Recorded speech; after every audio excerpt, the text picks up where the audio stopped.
한국 관세청에 가면 초대 관세청장이라고 할 수 있는 목인덕 참판의 초상화가 걸려져 있다고 합니다. 그는 조선에 개하기에 3년 동안 조선에 머물면서 관세 업무를 가르쳐 주었던 최초의 외국인 관료로 그의 원래 이름은 윌렌도르프입니다. 독일 사람입니다. 그런데 이 목인덕 참판이 관세청이 생긴 이래로 최초의 밀수꾼으로 알려져 있습니다. 밀수를 막는 일을 해야 하는 관세청의 수장이 밀수를 했다고 하는 것은 잘 이해가 되지 않습니다. 그러나 이 목참판이 몰래 들어온 물건이 무엇인지 알면 이해를 할 수가 있습니다. 그가 밀수한 물건은 다른 것이 아니라 그때 당시에는 거의 없었던 한글 성경 6,000권이었습니다. 1882년 만주 봉천에서 로스 목사와 몇 명의 조선인들이 함께 모여서 누가복음과 요한복음을 한글로 번역하여서 출판을 했습니다. 그래서 이것을 조선으로 가지고 들어와야 하는데 당시 조선 사회는 기독교는 조상도 몰라보는 불효막심한 서양 종교다, 이런 인식이 되어 있어서 금지되어 있었기 때문에 몇 번이고 성경을 가지고 들어오려고 하다가 번번이 실패를 했습니다. 그러다가 1884년 이 로스 목사는 한글 성경 6,000권을 무조건 배에 실어서 하물로 조선으로 보냅니다. 그리고는 목참판 앞으로 편지를 써서 백홍준 이성하라고 하는 조선 성도에게 조선으로 들어가서 이 편지를 목참판에게 보여라 말을 했습니다. 이들로부터 전후 사정을 들은 이 목참판은 성경, 한글 성경 6,000권을 세관 창고에 있는 것을 빼가지고 세관장 사택으로 몰래 옮겼다가 다시 이 서상윤과 이성하에게 넘겨주게 됩니다. 그런데 우리가 여기서 한 가지 놓쳐서 안 되는 것이 있습니다.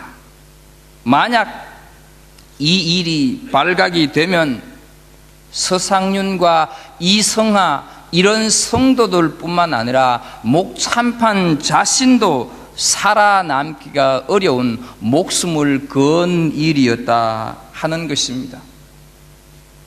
성경이 어떤 책이기에 믿음의 선배들이 이 성경에 자신의 하나뿐인 목숨을 걸었을까?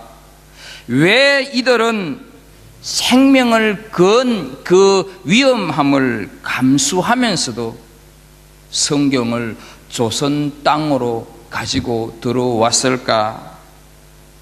바울이 젊은 동역자 디모데에게 보낸 편지 가운데 한 부분인 이 본문은 그 이유를, 그 해답을 우리들에게 알려주고 있습니다. 바울 사도는 말년에 자신의 생애가 얼마 남지 않았음을 알고 아들과 같은 디모데에게 자신이 복음을 전하면서 겪었던 수많은 고통과 환난을 말을 합니다. 그리고는 유언과 같은 단 한마디를 당부를 하고 있는데, 우리가 만약 세상을 떠나기 직전 마지막으로 사랑하는 사람들에게 편지를 쓴다면 그 내용이 무엇이 되겠습니까? 바울은 유언과 같은 한마디를 디모데에게 보내는데 그것이 다른 것이 아니라 배우고 확신하는 일에 거하라 말씀을 하고 있습니다. 알아도 좋고 몰라도 좋다는 뜻으로 말씀을 하지 않았습니다. 해도 좋고 하지 않아도 괜찮다가 아니라 반드시 그렇게 해야 하고 반드시 그렇게 살아야 한다 강조를 하고 있습니다. 그러면서 바울은 디모데, 네가 지금 살고 있는 시대가 어떠한 시대인가 하는 것을 설명을 하고 있습니다. 12절 말씀을 한번 보겠습니다. 무릇 그리스도 예수 안에서 경건하게 살고자 하는 자는 박해를 받으리라. 성도들은 세상을 살면서 고난과 박해를 받는 것이 이상한 것이 아니라 지극히 정상이다 하는 말입니다. 세상과 타협을 하고 세상을 따라가고 세상에 혼합되어서 살면 따돌림이나 손가락질 받지 않는다. 욕을 먹지 않는다. 그러나 믿음을 지키면서 거룩하고 순결하게 살면 어려움을 겪고 이유 없는 억울함이나 고통을 당하는 것이 지극히 정상이다 하는 것이죠.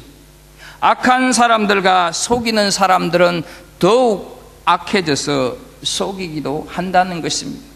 그러면서 우리가 다 읽지는 않았지만 이 디모데후서 3장 1절부터 보게 되면 사람들은 돈을 사랑하고 자기를 사랑하고 사람들은 교만하고 감사하지 아니하고 거룩하지 아니하고 사람들은 모함하고 절제하지 못하면서 사나워지고 선한 것을 좋아하지 아니하고 배신도 하고 쾌락도 사랑하기를 하나님보다 더 사랑하는 시대다.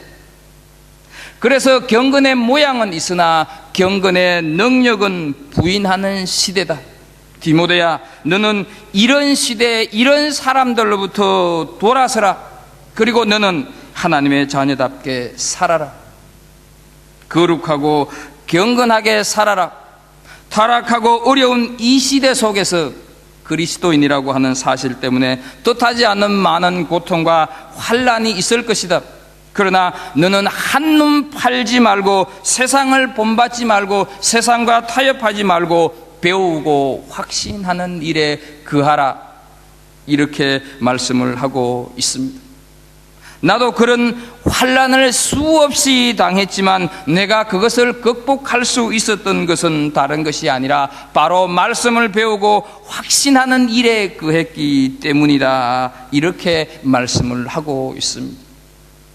결국 세상을 이기고 삶의 고난과 역경을 극복하고 하나님의 자녀답게 살기 위해서는 성경이 있어야 된다, 말씀이 있어야 한다 하는 것이죠. 그래서 우리 믿음의 선배들은 목숨을 걸고 그 성경을 조선 땅으로 가지고 왔고 오늘 우리들에게 전해주고 있는 줄로 믿습니다. 우리가 사는 인생살이 얼마나 고난과 환난이 많습니까? 그 고난과 역경 속에 우리는 힘겨워하고 때로는 남몰래 눈물 흘리기도 합니다. 이것이 인생인가? 이럴 바엔 차라리 될 대로 되라는 식으로 살아도 되지 않는가? 극단적인 생각도 가끔 할 때가 있습니다. 아무리 열심히 인생을 살아도 나아지는 기미가 없을 때 세상 방법을 따르고 사람을 의지하고 편법을 동원한 것이 아닌 도리어 배우고 확신하는 일에 거하라 말씀을 하고 있는 것입니다. 그런데 참 이상한 것은 돈이 없으면 돈을 주시겠다고, 육신의 질병으로 괴로우면 고쳐주시겠다고, 사업이 실패해서 어쩔 줄 모르면 성공하게 해주시겠다고, 가정에 어려움이 있으면 그 어려움을 해결해 주시겠다고 이렇게 말씀을 하시면 좋을 텐데 그런 말씀 한마디도 없이 그저 배우고 확신하는 일에 거하라. 이것이 정답이다. 이것이 인생의 해답이다. 말씀을 하고 있습니다. 하지만 우리는 그것이 정답이 아니다는 생각에 딜레마에 빠지고는 합니다. 내 상황에 적합한 답을 주셔야 하는데 어찌 성경 말씀이 만사형통의 답이 될 수 있는가 하는 생각이 우리 속에서 계속 일어나고 있기 때문입니다. 그러나 15절 말씀을 한번 보겠습니다. 15절을 보면 성경은 능히 너로 하여금 그리스도 예수 안에 있는 믿음으로 말미암아 구원에 이르는 지혜가 있게 하느니라 말씀을 하고 있습니다. 여러분, 이 말씀 믿습니까? 이 말씀 믿으십니까? 여기서 능히, 이 말씀은 바로 충분하다 하는 그런 뜻을 가지고 있습니다.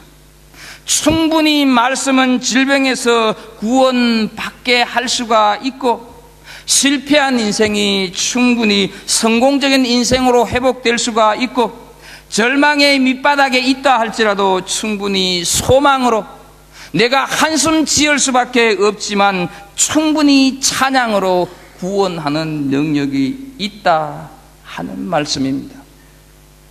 정말로 문제는 말씀에 능력이 없는 것이 아니라 우리의 믿음이 없는 것이 문제인지 아닌지 우리는 생각을 해 보아야 할 것입니다.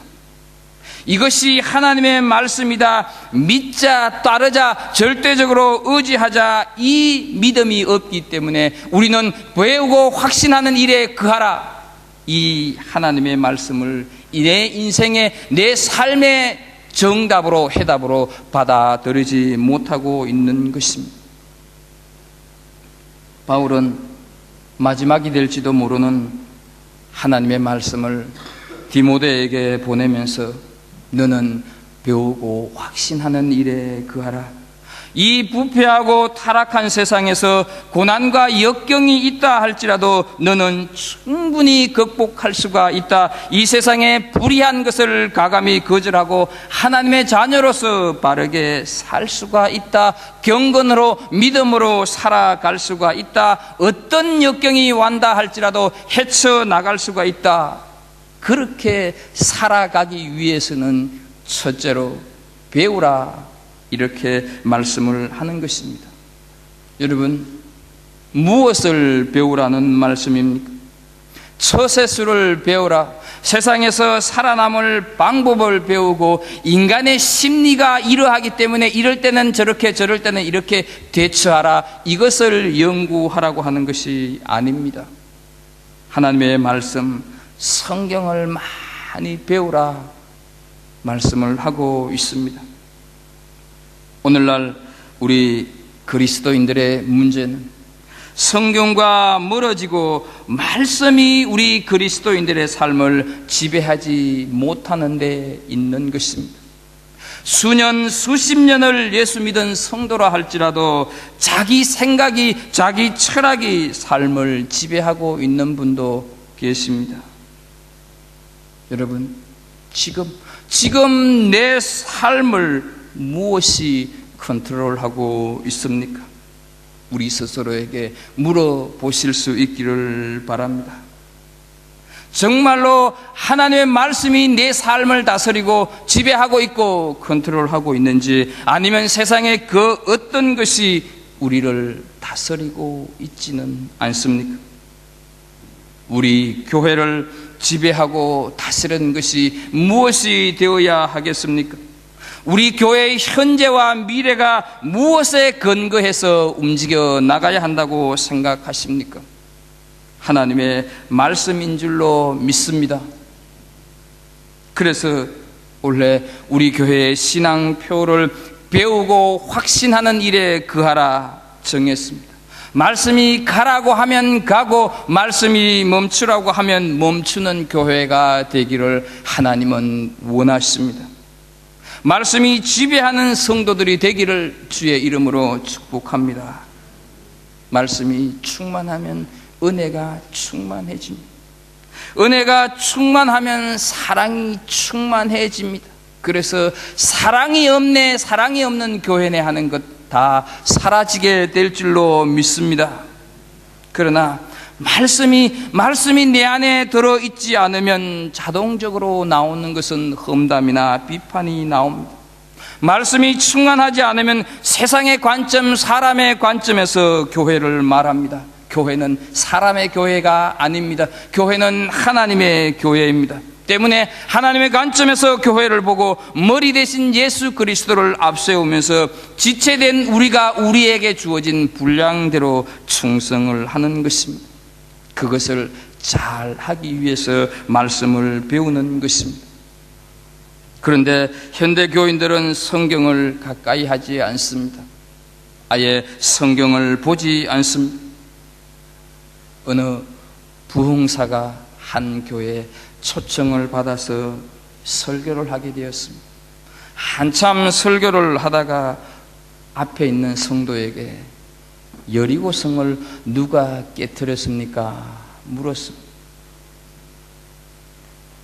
그 질문을 받은 성도는 정색을 하면서 저는 절대로 깨뜨리지 않았습니다 라고 대답을 했습니다. 깜짝 놀란 목사는 다른 교인에게 저 성도는 여리고성을 누가 깨뜨렸냐고 물었더니 자기가 절대로 깨뜨리지 않았다고 대답을 했는데 누가 깨뜨렸습니까?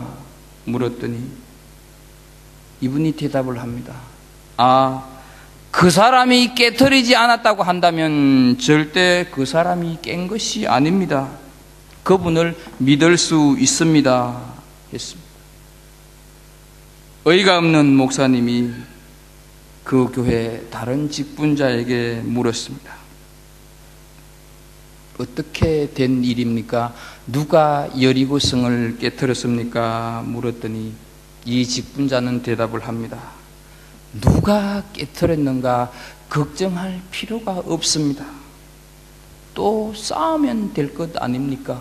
괜찮습니다. 대답을 했다고 합니다.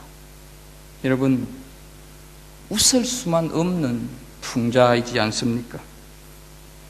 일주일 내내 성경 한 절 보지 않고 기도 한 번 하지 않고 주일날 예배 드리는 한 시간의 예배를 통하여서 내 인생의 문제를 해결하려고 한다면 그것 잘못된 것 아닙니까?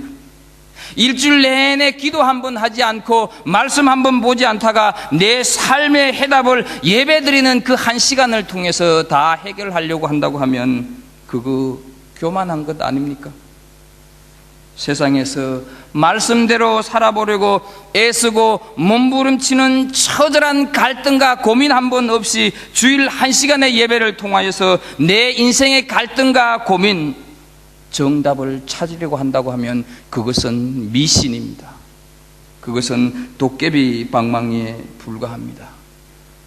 요즘 제 고민은 신학교 학생 때보다 성경을 보지 못한다 하는 것에 있습니다.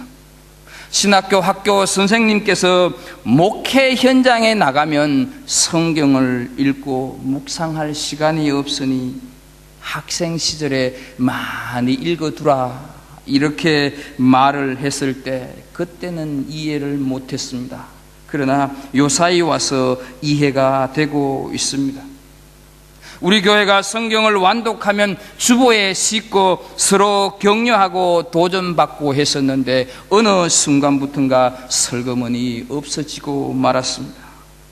이제 우리 모두 다 함께 다시 시작했으면 좋겠습니다. 완독했다면 꼭 알려주시기를 바랍니다. 선물 꼭 드리도록 하겠습니다. 올 한 해 우리 모든 성도들이 그래도 적어도 한 번은 완독하실 수 있기를 바랍니다. 내가 하나님께 가까이 가기 위해서, 내가 하나님의 성품을 닮아가고 배워가기 위하여서 성경을 읽고 배워야 합니다. 사도행전 17장 11절에 보게 되면 베레아에 있는 사람들은 데살로니가에 있는 사람들보다 더 너그러워서 간절한 마음으로 말씀을 받고 이것이 그러한가 하여 날마다 성경을 상고함으로 말씀을 하고 있습니다. 여기서 더 너그럽다 하는 이 말의 뜻은 내가 하나님의 말씀을 이렇게 배웠는데 이 말씀을 내 생활 속에서 어떻게 적응해야 하고 적용해야 할 것인가 연구했다, 그런 뜻을 가지고 있습니다. 오늘 하나님께서는 우리 갈보리 교회 공동체의 모든 식구들이 베레아 사람들처럼 성경을 배우기를 원하신 줄로 믿습니다. 본문 17절을 보겠습니다. 이는 하나님의 사람으로 온전하게 하며 모든 선한 일을 행할 능력을 갖추게 하려 함이라. 여러분 믿으십니까? 이것이 성경입니다. 세상 살아갈 때 힘드는 일들을 성경 속에서 그 답을 찾아갈 수가 있고 그 해답을 알 수가 있다 하는 것이죠. 그래서 성경을 배우라 말씀을 하고 있습니다. 그러나 성경을 배우는 데는 열심이지 않습니다. 드라마를 볼 시간은 있어도 성경 볼 시간은 없습니다. 그러다 보니 타성해졌고 어느덧 매너리즘에 빠져 있습니다. 형식적일 때가 많이 있습니다. 거룩한 능력이 없습니다. 성령의 능력과 권세는 나타나지 않고 기도 생활은 찾아볼 수가 없고 신앙생활의 감사와 감격은 어느덧 사라지고 말았습니다. 왜 그렇습니까? 살아있는 운동력이 있는 말씀이 내 안에 없기 때문입니다. 성경 말씀을 교형 삼아 종교적인 지식을 얻기 위해서 배우는 것이 아닙니다. 철학적인 예지나 통찰력을 얻기 위하여서 윤리와 도덕을 위해서 성경을 보는 것이 아닙니다. 성경은 이 모든 것을 다 포함하고 있지만 성경은 첫째로 인간의 구원을 말씀하고 있고 성경은 죄 용서함에 대해서 말씀을 하고 있고 성경은 하나님의 백성이 이 세상에서 고통 가운데 살아갈 때 어떻게 그 문제를 해결해 가야 할 것인가, 고통의 문제를 해결하는 답을 제시하고 있다 하는 것이죠.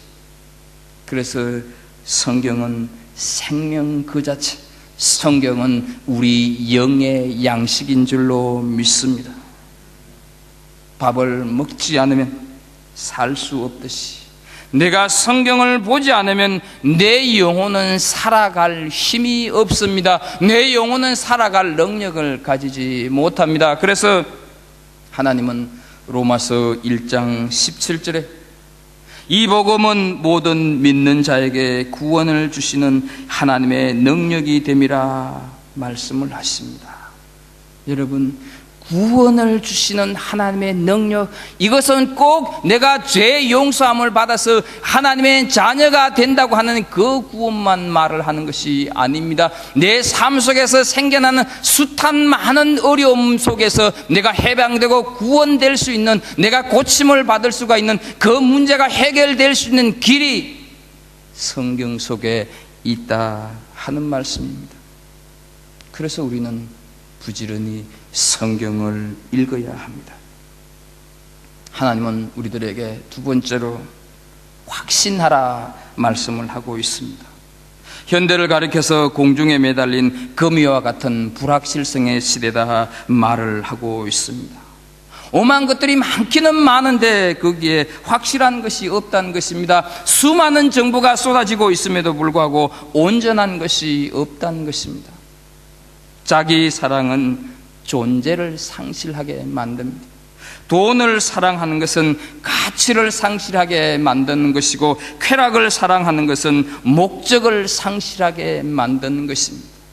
확실한 것이 없으니 먹고 마시고 하고 싶은 대로 다 해버리는 묻지마 인생을 살아가게 됩니다. 그래서 하나님은 이 세상에서 확실한 것은 아무것도 없다, 성경을 배우라, 그리고 그 배운 말씀을 통해서 확신에 거하라 말씀을 하고 있습니다. 성경 공부해보면 참 재미있습니다. 공부를 하면 할수록 희미해졌던 것들이 분명해지고 뚜렷해지는 것을 느끼게 됩니다. 가정 문제도, 사업 문제도, 직장과 결혼 문제도, 건강 문제도, 인생이 겪어야 하는 모든 문제들이 참 불투명했었는데 성경을 보는 가운데서, 성경을 공부하는 가운데서 확실해진다 하는 것이죠. 어떻게 살고, 어떻게 가고, 어떻게 결정하고가 성경을 보는 가운데서 분명해진다 하는 것이죠. 그러나 세상의 학문은 공부를 하면 할수록 모르는 것이 더 많고 복잡해지는 것이 더 많습니다.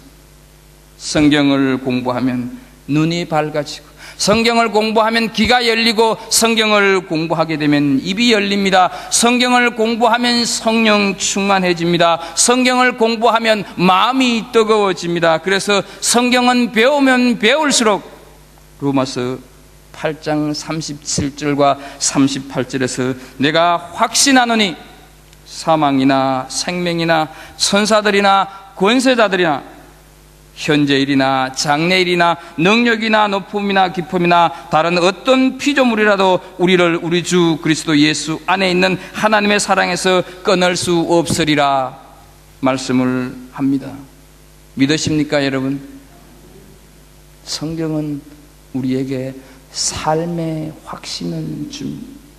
성경은 우리에게 구원의 확신을 주고, 성경은 우리에게 죄사함의 확신을 주고, 성경은 우리에게 기도 응답의 확신을 주고, 성경은 우리에게 성령의 인도하심의 확신을 줍니다. 성경은 우리에게 승리의 확신을 주시는 줄로 믿습니다. 손양원 목사님, 주기철 목사님이 그 모진 고문과 고통 속에서 선교할 수 있었던 것은 분명한 확신이 있었기 때문입니다. 그 참담한 현장에서도 기도하고 찬양하면서 자신들의 생명을 기꺼이 드릴 수가 있었던 신앙의 힘은 하나님을 믿는 그 믿음, 말씀을 확신하는 그 확신이 있었기 때문입니다.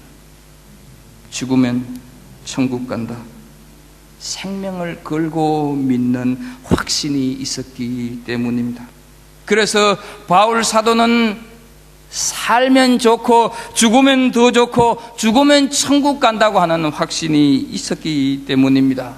사랑하는 성도 여러분, 천국 가실 확신이 있습니까? 아멘으로 응답하실 수 있습니까? 오늘 천국 가보고 싶으신 분 손들어 보십시오. 이렇게 말은 드리지 않겠습니다. 그러나 이제까지 천국 갔다가 돌아온 사람은 한 사람도 없는 것을 보면 천국이 좋은 것은 분명한 것 같습니다. 사람이 겪는 가장 중요한 문제는 두 가지, 내가 어떻게 살 것인가, 그리고 내가 어떻게 죽을 것인가입니다. 그런데 이 두 가지 분명한 질문에 확신을 가지게 되면 모든 인생의 문제가 다 해결될 줄로 믿습니다. 이 두 가지 분명한 사실을 우리는 성경을 통하여서, 말씀을 통하여서 확신하면서 살아가는 은혜가 있기를 주의 이름으로 축복합니다. 끝으로 하나님은 우리에게 그하라 말씀을 하고 있습니다. 그 말씀, 그 교훈 속에 계속 머물러 있으라는 뜻입니다. 일시적인 것이 아니라, 잠시가 아니라 끊임없이 계속 진행되는 것을 말을 하는 것입니다. 배우고 확신한 것에 삶을 한번 적용해 보라 하는 말씀입니다. 배우고 확신했으면 그렇게 인생을 한번 살아보아라 말씀을 하는 것입니다. 하나님의 말씀 속에 서태이해라, 머물러 있어보라, 이렇게 말씀을 하고 있는 것이죠.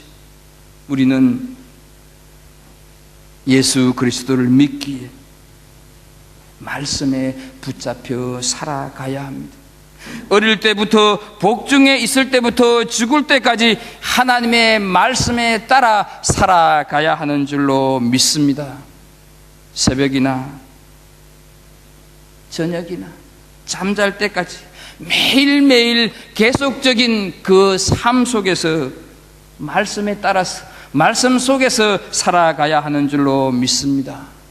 왜냐하면 하나님의 말씀은 내 삶을 변화시키기 때문에 그렇습니다.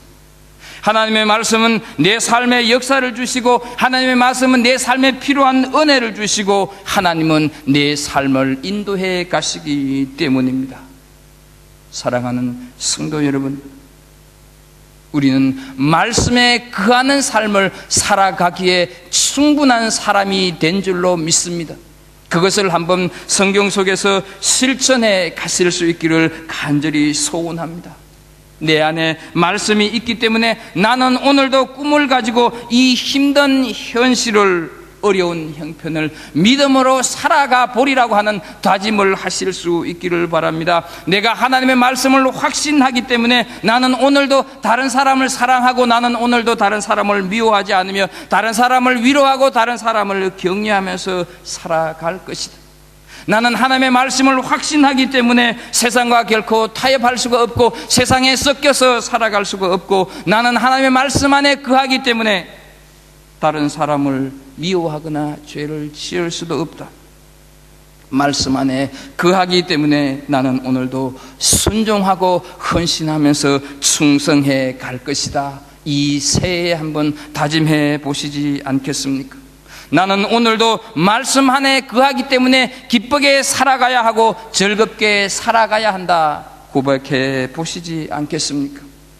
살기가 어렵다고 합니다. 힘든다고 말을 합니다. 여기를 보아도 저기를 보아도 기댈 언덕이 없어 보여집니다. 그런데 왜 배우고 확신하는 일에 거하라 하는 이 말씀을 붙잡지 않고 이 말씀을 믿지 못하면서 자꾸만 세상이 힘들고 어렵다고 하면서 살아가는지 모르겠습니다. 사랑하는 우리 갈보리 성도 여러분, 우리는 말씀을 배우고 말씀을 확신하고 말씀에 거하여 산, 그래서 우리의 인생이 아무리 어렵다 할지라도 그 확신한 말씀을 부여잡고 승리의 삶을 살아가는 이 한 해가 되기를 주 예수 그리스도 이름으로 축복합니다. 기도하겠습니다. 하나님 아버지, 우리에게 배우고 확신하라 하는 말씀을 이 한 해 주시고 이 한 해 하나님의 말씀으로 받습니다. 아버지, 이제까지 우리의 믿음 없음을 용서해 주시고 진실로 내 삶이 어떠한 형편과 처지에 처하든지 배우고 확신하는 일에 거하라 말씀 부여잡고 이 말씀이 진리고 이 말씀이 참으로 내 삶 가운데 어떻게 성취가 되고 있는가 우리 눈으로 목도하는 이 한 해가 되게 하여 주옵소서. 예수님의 이름으로 기도하옵나이다. 아멘.